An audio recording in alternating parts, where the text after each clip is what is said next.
Hello, welcome to the Sanford Edible Garden Trail. Today I'm going to introduce you to David and Chrissy, and thank you very much for having us here. We've come on tour again. We couldn't resist. We heard about your place from one of our other garden hosts down in Sanford, and so we've made a bit of a drive up here. We're in Glasshouse Mountains. We're actually not that far out of the city. It's about 45 minutes up the freeway from the M1. So that's from Brisbane City. So not far at all, and yet we're in this another beautiful paradise in Queensland. I'd love to just give an overview of your property because there's so much here and we can't possibly see everything in the garden tour. So we're going to focus on one area for this tour and then do a couple of other shorter videos. All right, but as an overview here, you've been here for about 13 years, right. But you started planting about 10 years ago, you told me, and you're on about an acre? Yeah. Okay, so now we've got Vanessa filming today. Thank you, Vanessa. And Chris, and Kerry's here, she's taking notes for our blog. Vanessa's going to do a little bit of a pan over to this side of the property. This is the entrance as you come in the driveway. And we'll wait for you to come around and see this side. What's on this side is a food forest. Now, why we wanted to show you that pan was we wanted to just show you what David and Chrissy have managed to do on this 1 acre property. The whole property is full of an edible garden, and there are these different zones where there are different things happening. So on this side here, you can see they've managed to keep a whole area here of lawn. So lots of play area for grandkids when they come to play. There is a plantation of bananas, pineapples, there's a medicinal garden in the front. You can see mangoes in the back. And then on this side is this incredible food forest that's only about 6 years old, and yet it looks so established. So this is what we're going to focus on. We're going to do a walk through and see this incredible garden. So David's going to walk me through. Chrissy, we're going to meet you again at the end. We're down at the compost area. Now, just to get a bit of an idea, David, how far across? What bit of area have you got? It's about 16 metres wide, okay, and it's about 70 metres long. So that gives you about 42. That's about, I don't know, probably a quarter of the property. Okay. So about somewhere between 700 and 1,000 square metres in there. So it narrows down the back there. But yeah, that's it started off with one tree. One tree. And it just grew. So for people, there'll be a lot of people that don't know what a food forest is or haven't heard of that idea, but people would know about an orchard. Yeah. What's the difference between an orchard and a food forest? Well, an orchard is orderly. It's structured with straight lines intersecting where the trees are planted at a certain distance apart so that you have avenues so you can get access to it. Mm-hmm. With a food forest, you plant trees closer together, random, and they create their own environment. And what happens is that they each looking for the sun and they make space for each other. And you set up this system where they just the trees just tear themselves. We don't do a lot of work in there. We do a bit of pruning. We need a lot more pruning to do. But the trees just find their own place. And we've had successes, we've had failures, but what happens is it's exciting to find out what happens when you plant something. Will it grow? Will the fruit be worth it? Because some of it apparently, is supposed to be delicious, but we've yet to taste it. Right. These trees aren't mature enough to have fruit on them. But there's also trees in there that fruit really quickly, and from what we've had so far, they're not bad. They're a good taste. They're not the stuff you get on a shelf that you buy in the shop because they don't last long. Food forest trees tend to sort of be short-lived, and you've got to pick them and eat them. You don't, or you freeze them. But other than that, it's an ongoing experiment, and we're just learning as we go. Okay, well, I'm really excited to have a look. Let's do a wander through. How many trees are we going to see? About 97 in here. 97 trees. Yeah. Okay, well, let's make our way through here.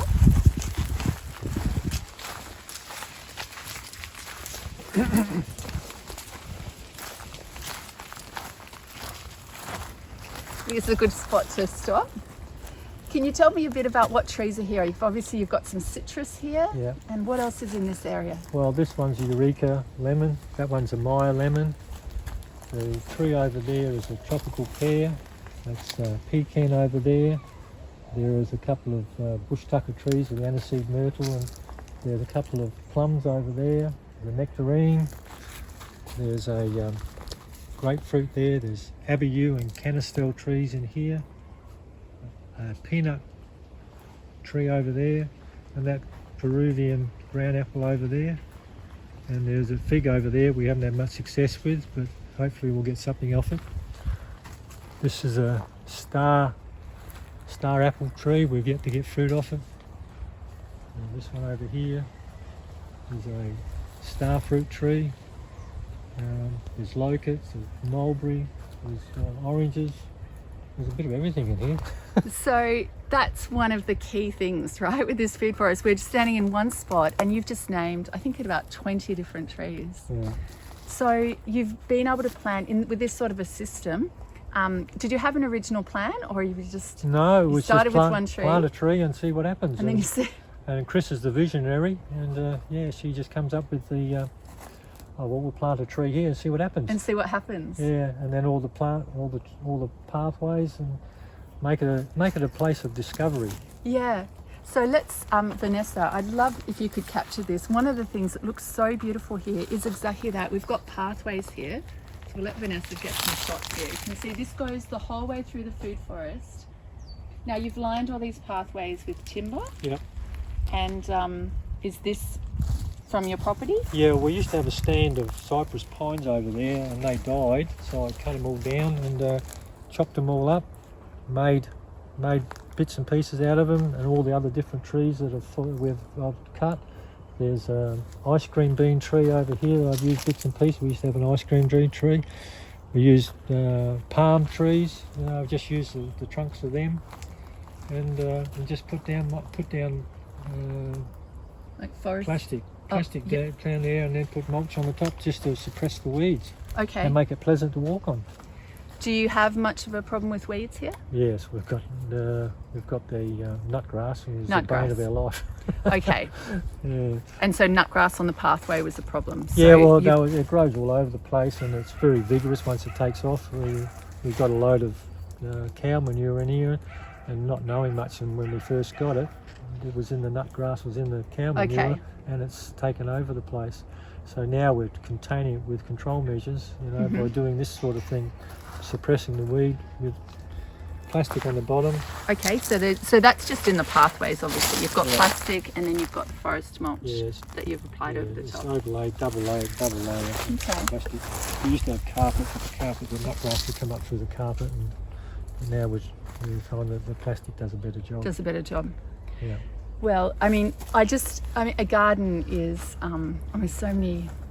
so many reasons that people garden, but the beauty of a garden, for so many people is so critical. And I can appreciate the beauty of how these pathways are as we meander through, and we'll be able to show people as we head that way. And I really love this natural way that you've contained this sort of area around each of the trees. It looks beautiful. So let's make our way down this way. Okay. And so we're going to follow from the front of the properties behind me. We're walking down this way, down the length of the food forest. And I'd like to show you this area. I'd like to ask you a few questions here.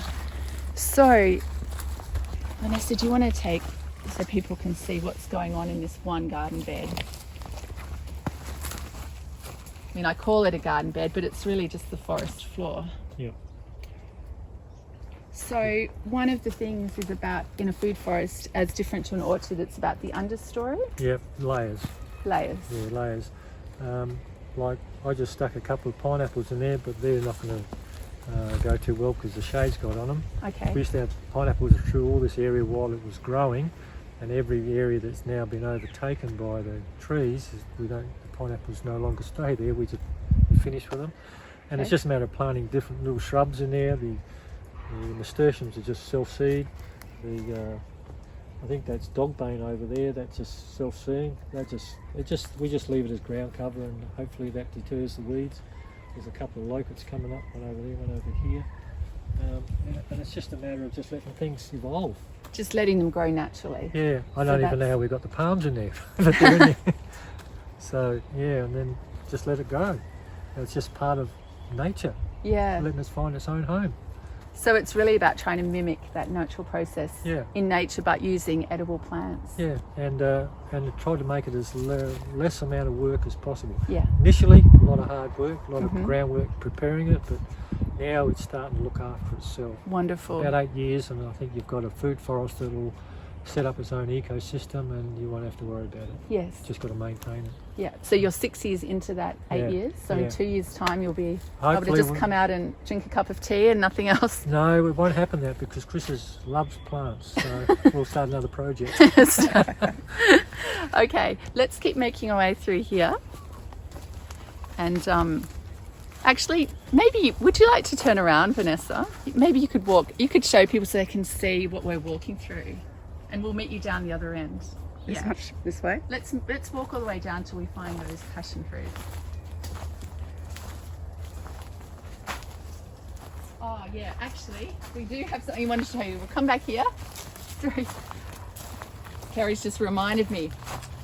Now, I would like to ask you about these labels. Yep. We visited a friend of yours. Yeah. As you know, we visited Colin and Marianne in Dayber a few weeks ago, maybe a month ago. And we were very intrigued by their system of labels, and we had so many people saying, oh, that information was gold, because anybody who gardens knows labels are a big deal. Yeah. And I noticed that can you tell us about what you're doing? Yeah, well, what they are just Venetian blinds.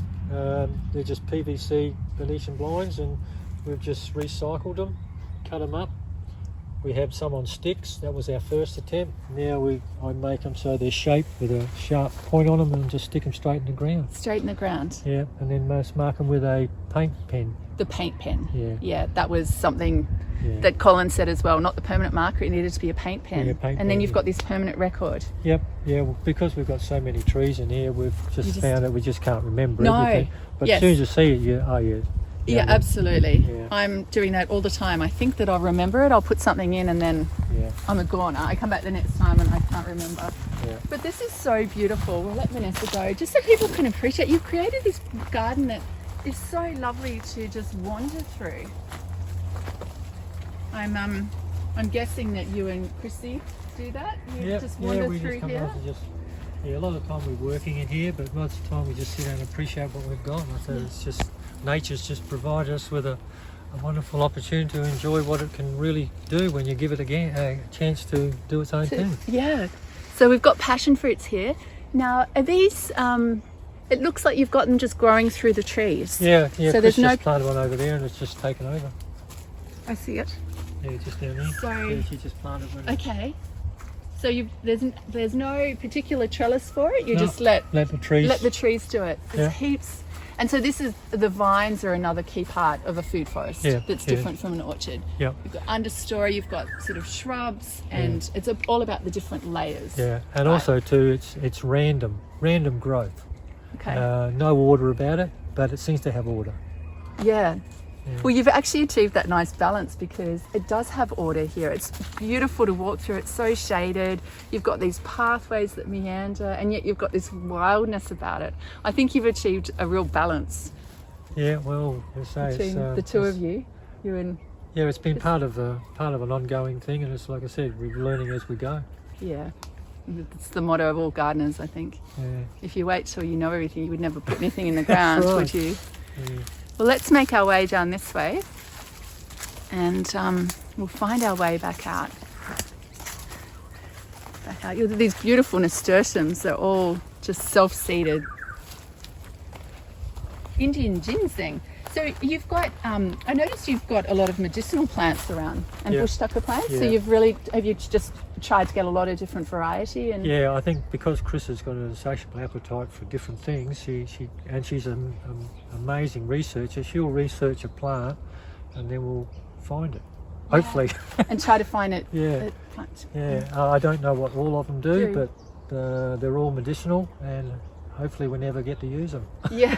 We'll have to use, or we use them as a preventative. A lot of them we just use in smoothies. Okay. Chris makes smoothies out of all the different things. She'll walk through here and get a garden basket, and she'll come back with a heap of it, and then she'll stick them in a smoothie. I know she mentioned earlier that she puts the nasturtium leaves in, and some of them that I saw were it's moringa. Yeah. That's got a lot of different good things that you can do. Yeah, you can eat every part of a tree. Yeah, and you said there was it Gumby? Is that what it's pronounced? Yeah, Gumby, that's medicinal. Medicinal that's, plant? That's the Aborigine medicinal plants. There's a lot of trees in here we plant because we will now want to introduce all the bees.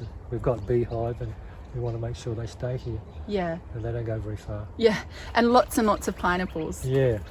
Yeah, well, we have got a lot, but we've had more. Oh, they were incredible. I will mention now so that I don't forget, we're going to do 2 shorter videos after this.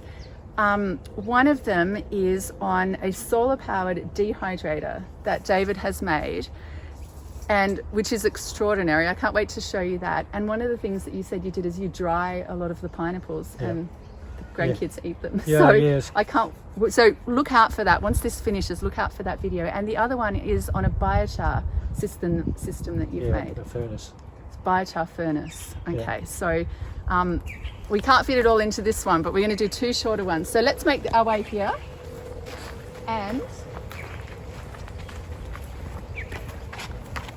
so when we look back here, that's where we walked. We just walked down, you said about 60 metres. So we can show people that was the front of the property.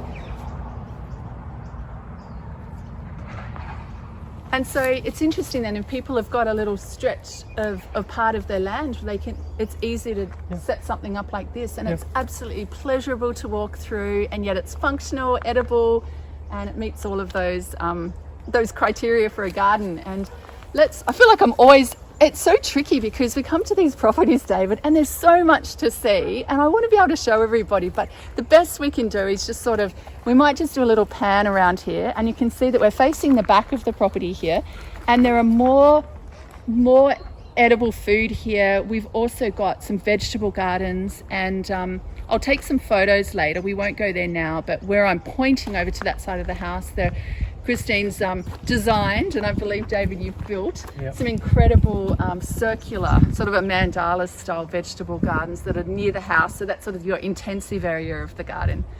And behind that is a whole banana plantation. I saw lots and lots of bananas even now. And then the chickens and a potting shed.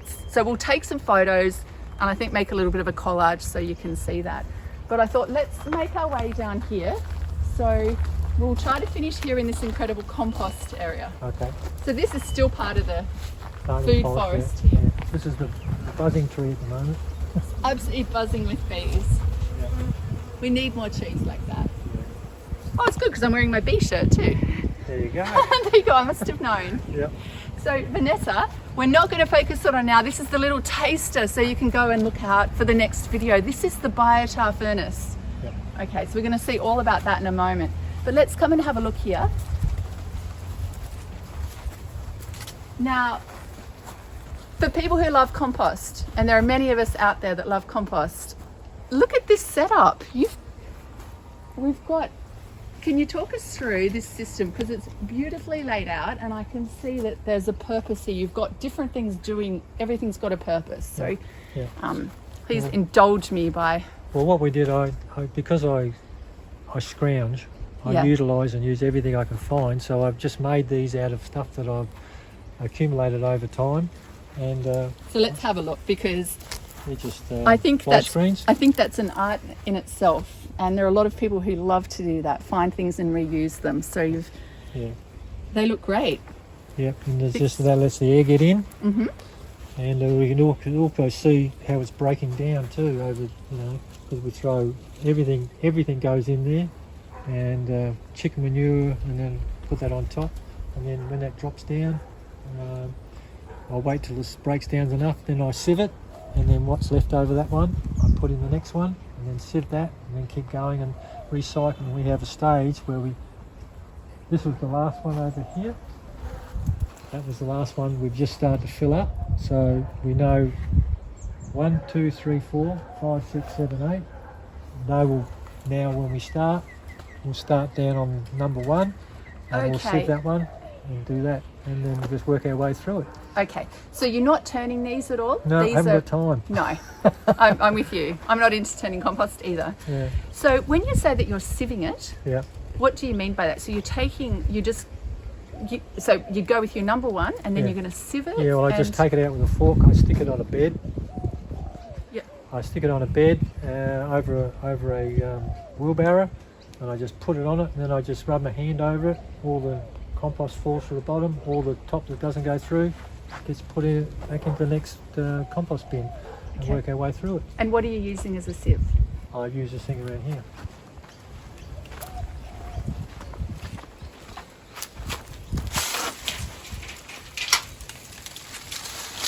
Okay. Just use the fly screen with a reinforced diamond mesh on it, with a bit of wire over the top, so that supports it, and then you just sieve it with it through that.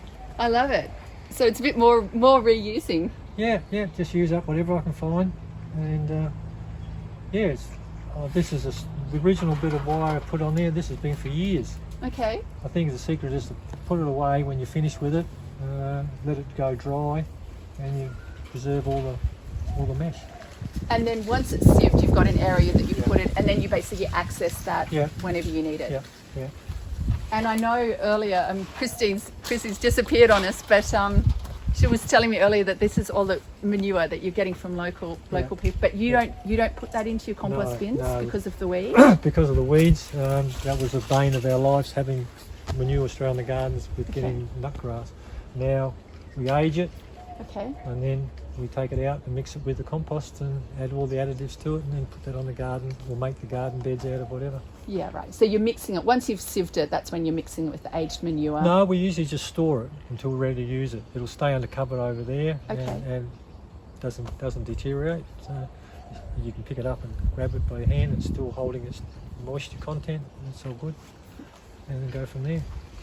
And these are all, I'm assuming, Yep, scrounged around. Yeah, it's scrounged around. Yeah, it's working down. That was full, and it's just breaking down, and then it'll just break down to a lovely soft, fluffy, like a soil type.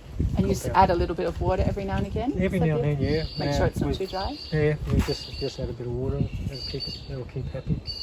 This is a nice system, and I love, again, you've got some order. You've managed to have this beautiful balance between order and the disorder of compost. Yeah. Yes, like I said, Chris is the designer, I'm the builder. And you're the builder. That's a good combination. Thank you very much for showing us through your food forest, and we're going to keep looking at the rest of David and Christine's garden in a moment. So like I said, look out for that video. But thank you very much for having us here. The Sanford Edible Garden Trail is all about just sharing ideas and inspiring people to grow a bit more food in their own backyards. So for anyone that's thinking about putting in an orchard, or they might just have some citrus trees like you've got, and you could just perhaps grow a food forest around it rather than an orchard. Might suit your personality. Gardening is all about doing what works for you, I say. Okay. So thanks very much for having us, and keep tuning in. Every 2 weeks we visit a new garden, and look out for the other shorter videos. Thank you. Bye.